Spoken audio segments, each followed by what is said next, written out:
السلام عليكم ورحمة الله وبركاته. الحمد لله الذي فرض علينا تعلم شرائع الإسلام ومعرفة صحيح المعاملة وفاسدها للتفريق بين الحلال والحرام. وأشهد أن لا إله إلا الله وحده لا شريك له المان بالنعم الجزام. وأشهد أن سيدنا ومولانا وحبيبنا وقرة أعيننا محمدا عبده ورسوله المفضل على كل الأنام. اللهم صل وسلم وبارك وعظم وكرم ومجد على حبيبنا وشفيعنا وقرة أعيننا مولانا محمد وعلى آله وأصحابه البررة الكرام. أما بعد، معاشر الحاضرين والحاضرات والمستمعين والمستمعات rahimakumullah.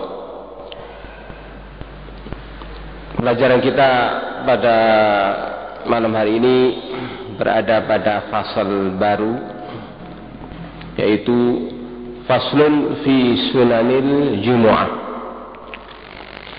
Fasal yang membahas tentang sunnah-sunnahnya al-jumu'ah.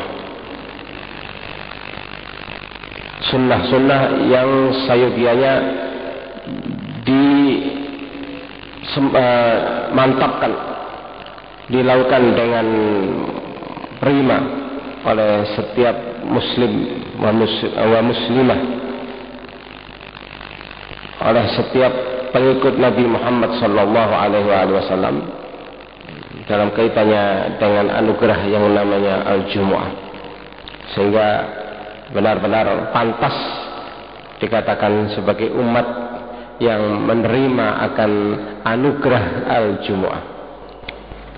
Banyak sekali daripada sunanul jumu'ah yang itu semuanya menunjukkan betapa al-jumu'ah adalah merupakan salah satu dari sekian khasais, keistimewaan, kekhususan untuk umat Nabi Muhammad sallallahu alaihi wasallam, sehingga tidak pantas bagi mereka-mereka yang memenuhi persyaratan akan al-jumu'ah kemudian meremehkannya, bahkan meninggalkannya. Ini tidak pantas untuk mengaku sebagai umat Nabi Muhammad sallallahu alaihi wasallam.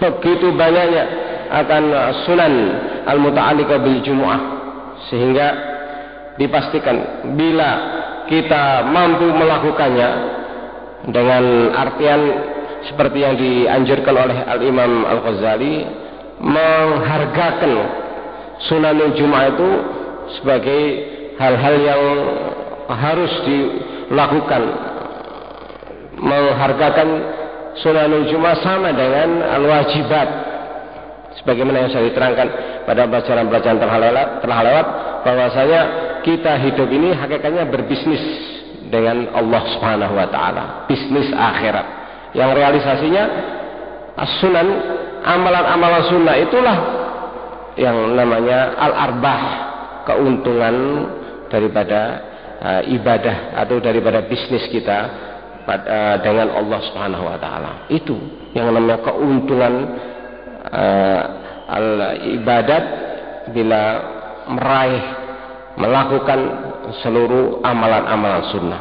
Kalau amalan-amalan fardu ini pokok, tidak perlu kita membanggakan diri manakala kita telah menjalankan akan sholat 5 waktu pada waktunya, menjalankan puasa Ramadan di setiap bulan Ramadan tiba, mengeluarkan zakat yang diwajibkan bila memenuhi persyaratan. Tidak perlu kita membanggakannya, karena ini hanya rosmal, bondo.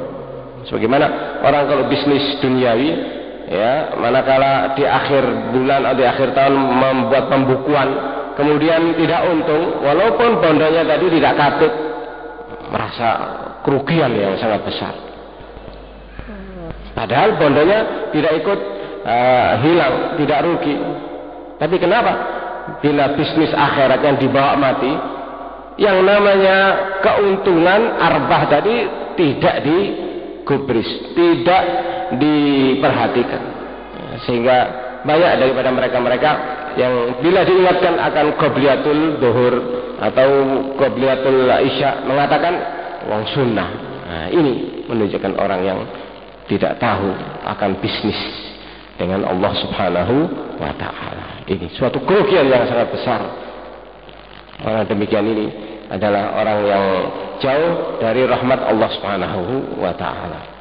Sekali lagi kata Imam Ghazali, orang yang tidak memperhatikan kesunahan-kesunahan daripada ibadah apa saja, ini tidak pantas untuk mengaku sebagai umat Nabi Muhammad sallallahu alaihi wasallam.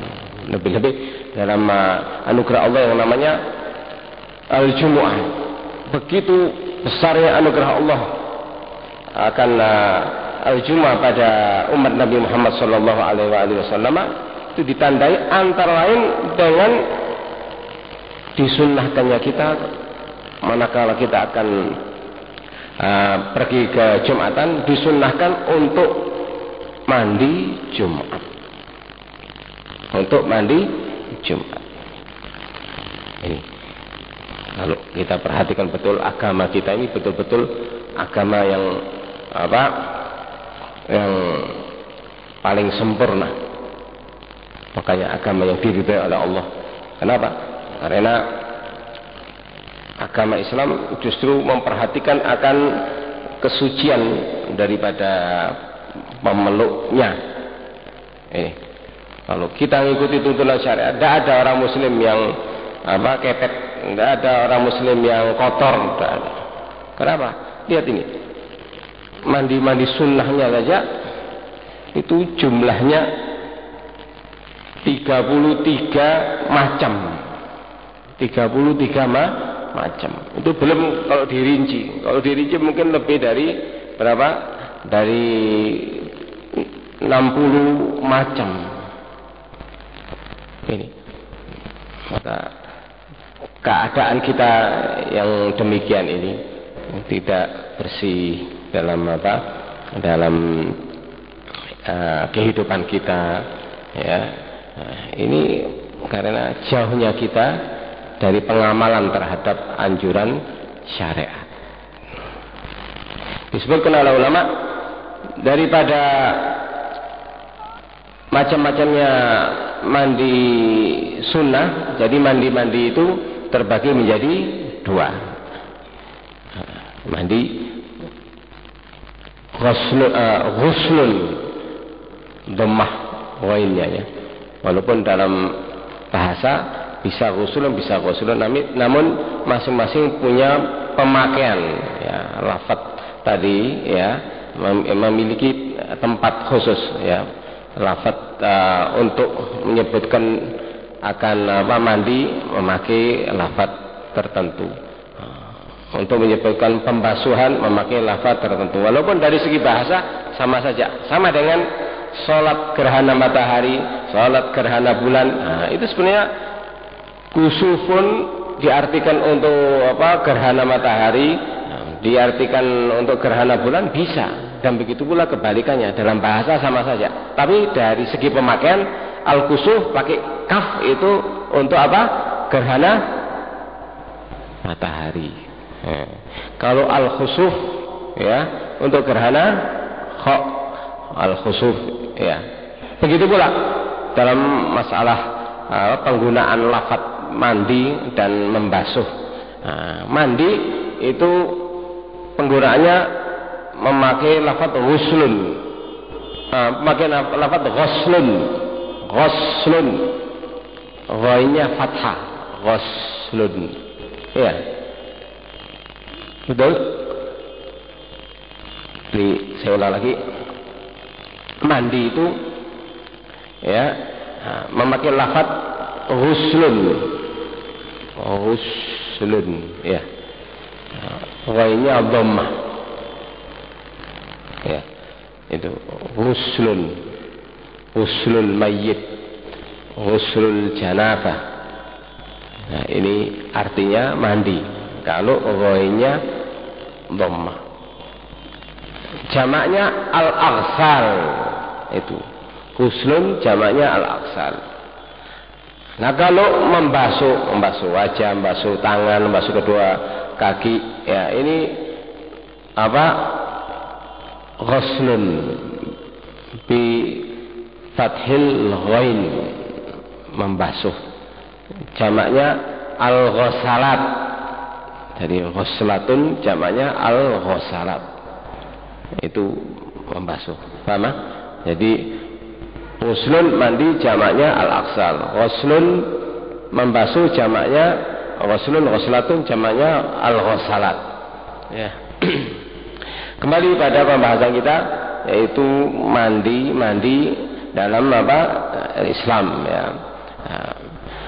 Al-aghsal itu terbagi menjadi dua. Ada al-aghsal al-wajibah, mandi wajib, ya.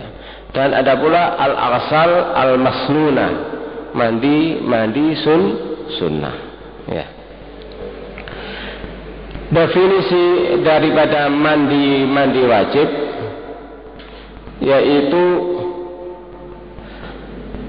yang namanya mandi wajib masyuri'a bisa babin madin, ya.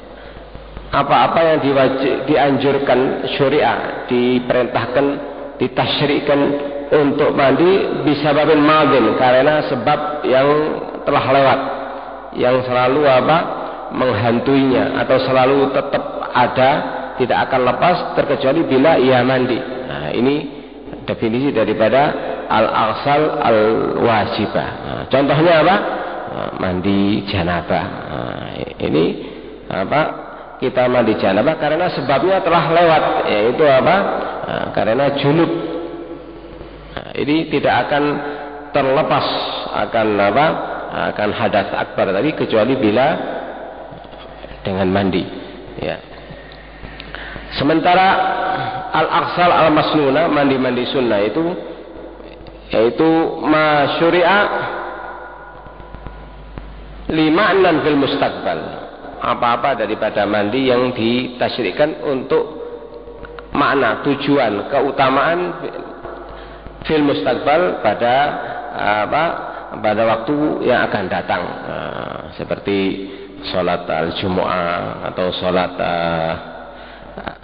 al-Id, ya, Idul Fitr atau Idul Adha. Ini dianjurkan kita untuk mandi karena apa? Lima'nan, adanya apa? Fadilah yang namanya sholatul al-Id atau sholatul Jumu'ah fil mustaqbal. Kapan? Nanti setelahnya mandi, ya. Adapun mandi wajib, ya, itu jumlahnya ada berapa? Ada 6, seperti di Safinatun Najah, dan ini sudah kita terangkan, ya.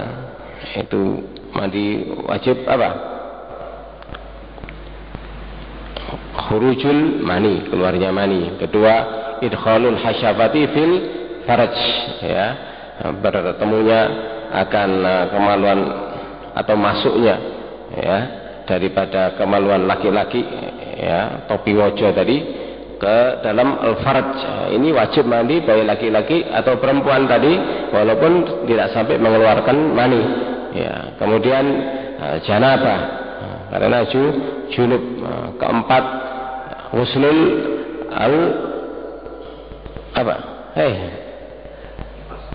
ghuslul nifas, barakallahu fik.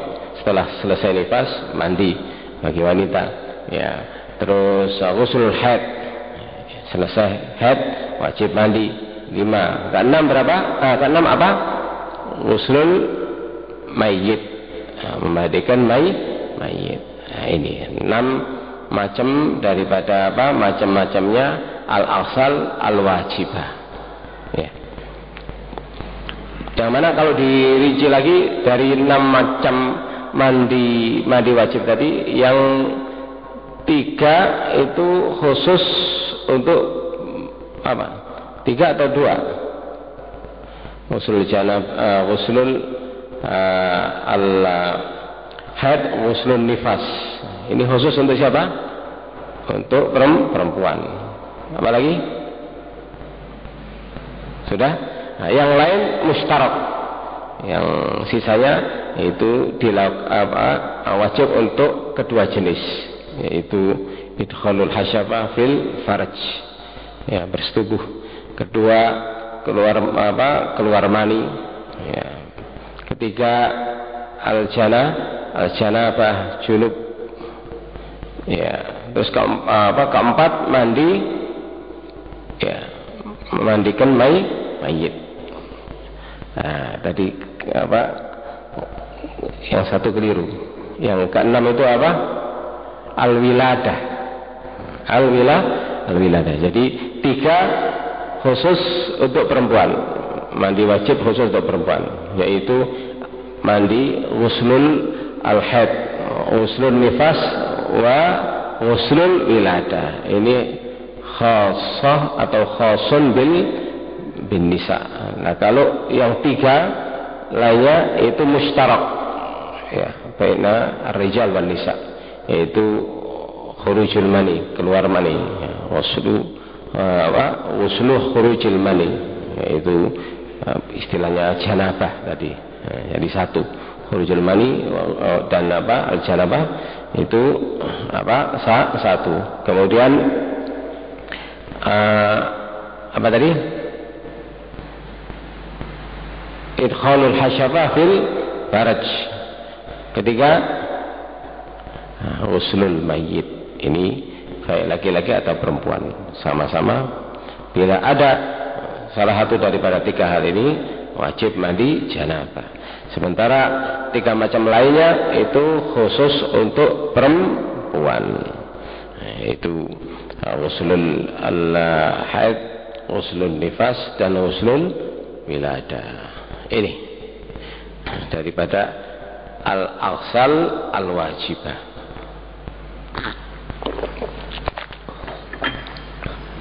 Sedangkan al-aghsal al-masnuna ini disebutkan banyak sekali. Namun di antara al-aghsal al-masnuna itu yang paling afdal yaitu ghuslul jumu'ah. Ini sangat dianjurkan. Malahan kalau melihat hadis-hadis yang begitu banyak, ya, ini ghusl Jumat malah hukumnya wajib. Bahkan Al-Imam Asy-Syafi'i dalam Al-Qaulul Qadim, ya, itu menjadikan dari jumlah al-aghsal al-wajibah adalah ghuslul Jumu'ah. Jadi Al-Imam Asy-Syafi'i itu sebelum pindah ke Mesir, selagi masih di Baghdad di Irak, itu beliau membuat akan madhabnya, membuat akan mereferensi akan madhab beliau itu. Namun setelah beliau pindah ke Mesir itu seiring dengan al-kibar ibar, dan pepatah Islam disebutkan al-kibar ibar. Orang itu semakin tua harus semakin banyak akan akan ibadahnya, akan hasil daripada ibadahnya, dan otomatis hasil daripada ibadahnya tadi itu dikarenakan makin dalamnya akan apa yang dia dapati atau dia selami, dia pelajari daripada hukum-hukum agama, sehingga semakin mantap akan ibadahnya. Otomatis ini menghasilkan pahala semakin banyak, semakin besar. Sebagaimana orang yang profesinya tukang masak, masih muda masak, itu kalau dia terus menekuninya sampai tua, ini makin tua makin enak masakannya. Begitu pula yang namanya ulama, orang alim itu makin tua makin luas akan pemahamannya terhadap agama, makin alim. Itu al-kibar ibar, makin tua makin banyak menghasilkan akan al-ibar, jamak ibroh. Apanya ibroh? Arti daripada ibroh itu pengalaman. Begitu pula dengan ulama. Terlebih-lebih al-Imam Syafi'i. Itu al-Imam Syafi'i punya dua madhab, al-madhabul qadim wal madhabul jadid.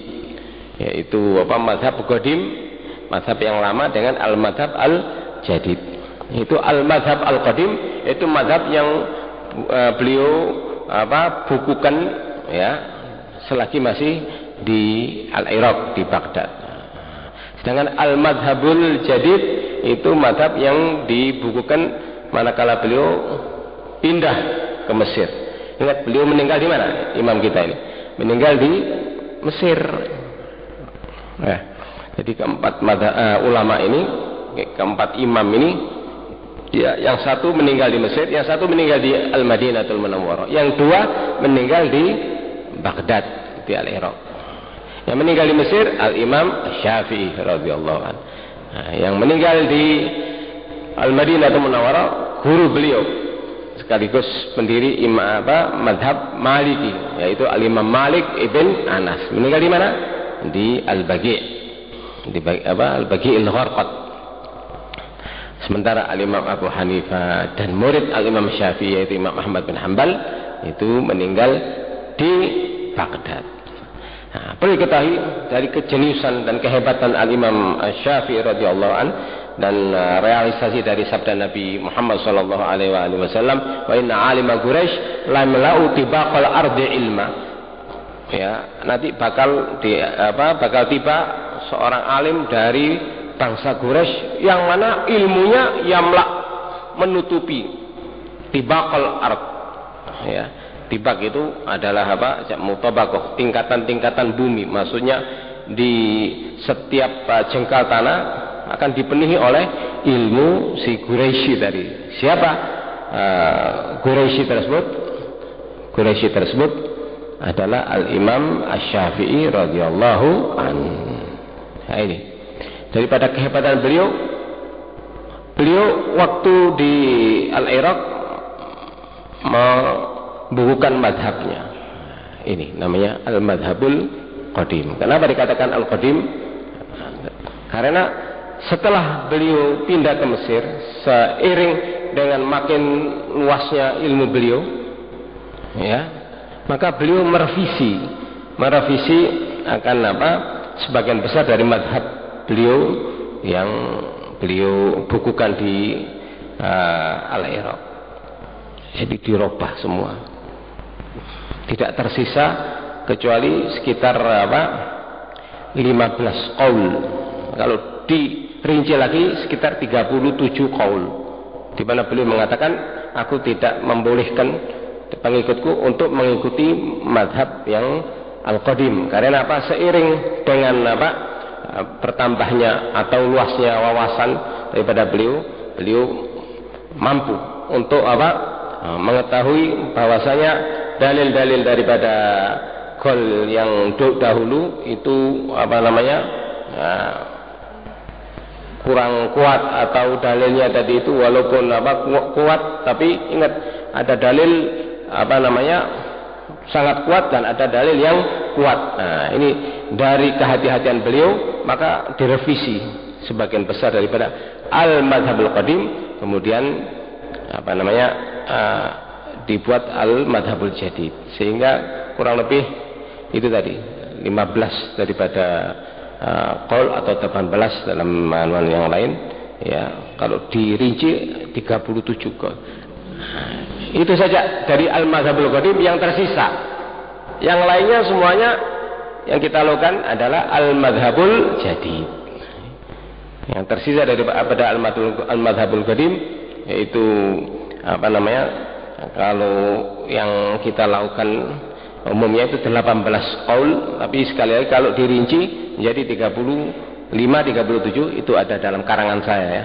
Ada karangan saya tentang al-madhaban al-qadim wal jadid, ya. Itu antara lain waktu maghrib kita untuk madhab Imam Syafi'i yang kita lakukan sekarang ini termasuk al-qaulul qadim, karena tetap mantapnya dalilnya tadi, ya, tidak ikut direvisi. Itu al-madhabul qadim, yaitu waktu maghrib berakhir dengan hilangnya asyafaqul ahmar, mega merah. Itu baru dengan munculnya mega merah tibalah waktu isya. Nah, kalau menurut al-qaulul qadim, al-qaulul jadid, madhab baru, waktunya maghrib itu sangat singkat. Itu sekira begitu masuk waktu maghrib, ya, azan maghrib, orang itu berwudu, menutup aurat, istiqbalul kiblah, pakai pakaian lah itu menutup aurat maksudnya. Ya, istiqbalul kiblah, terus sholat maghrib, terus tambah 5 rakaat, selesai, berakhirlah waktu maghrib. Nah, bagaimana dengan kalau terlambat sholat maghribnya? Nah, ini al-qaulul al-jadid. Tapi dari segi dalil masih lebih kuat al-qaulul qadim, yaitu yang kita lakukan sekarang. Ini termasuk daripada sisa-sisa al-qaulul qadim yang tetap dilakukan, diamalkan karena kuatnya dalil-dalil tadi di dalam pelaksanaan kita sehari-hari.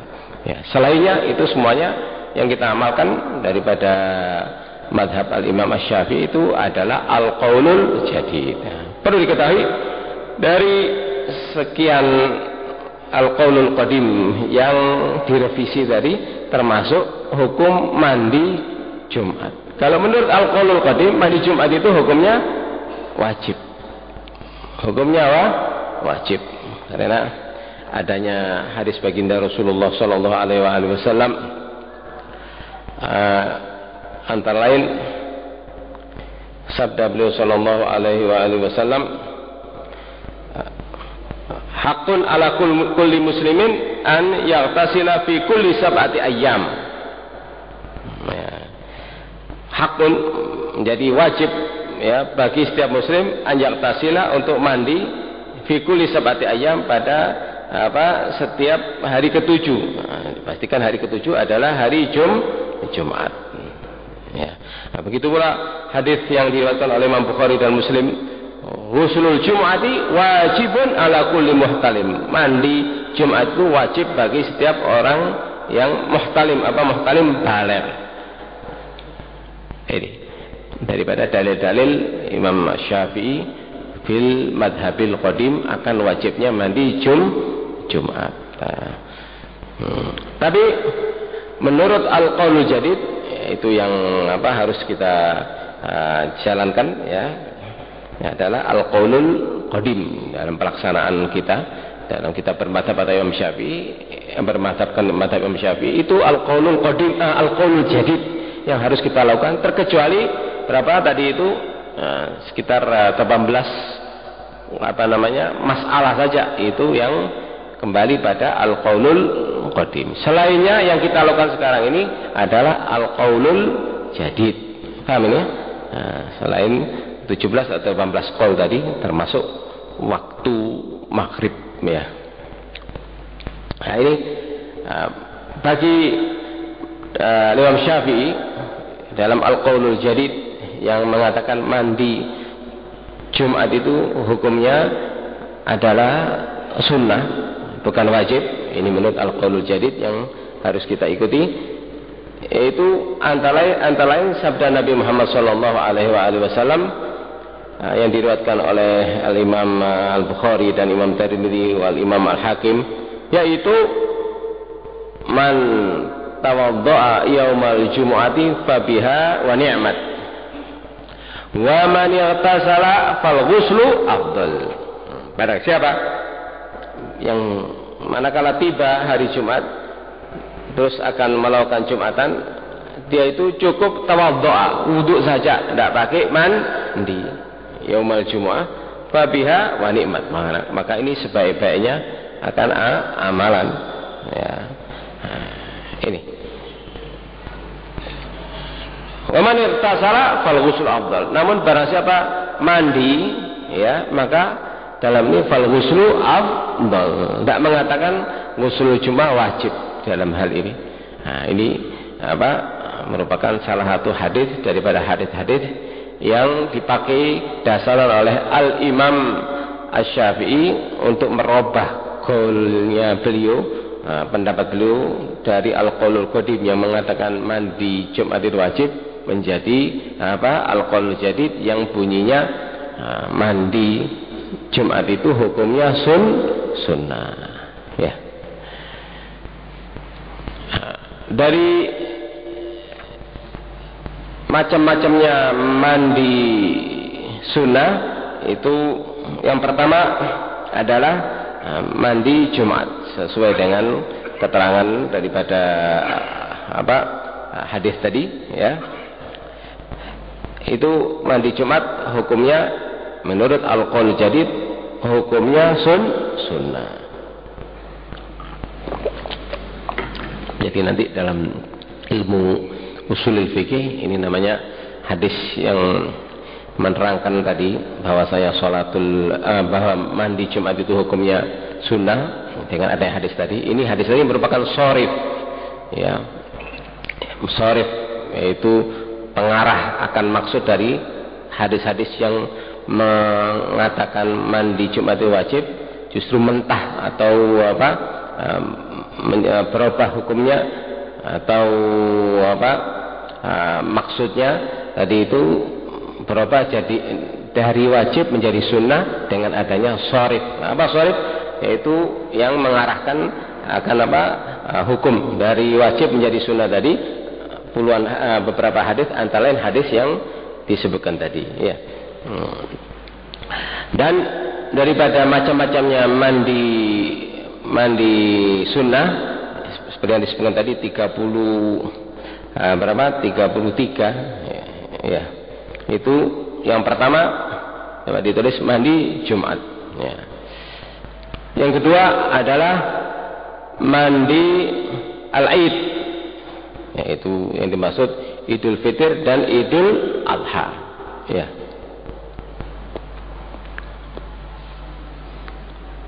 Yang ketiga wal kusuf yaitu mandi untuk sholat gerhana matahari.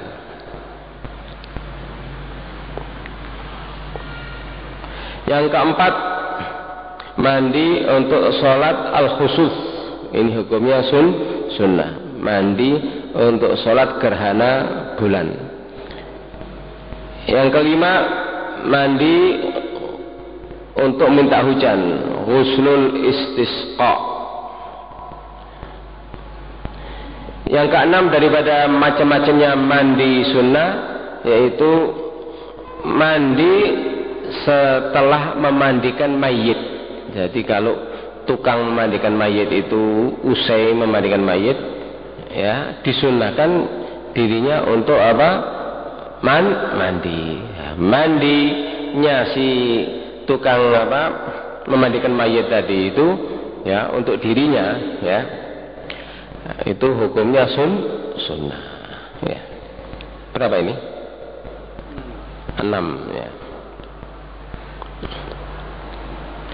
Dan daripada macam-macamnya mandi sunnah ya, yaitu ghuslu man dakhala fi dinina, yaitu orang kafir, orang non Islam masuk Islam. Ini disunahkan untuk mandi. Malahan kalau menurut ulama ya, itu bila dia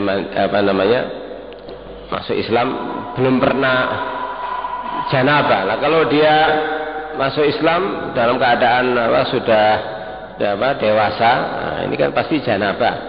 Ini malahan hukumnya wajib nanti. Paham? Nah, itu. Secara umum orang kafir non Islam masuk Islam disunnahkan untuk mandi. Nah, paham? Nah, ini daripada mandi-mandi yang disunnahkan oleh syariat. Itu insyaallah kita akan lanjutkan pada waktu yang akan datang. Wallahu a'lam bishawab. Al-Fatihah.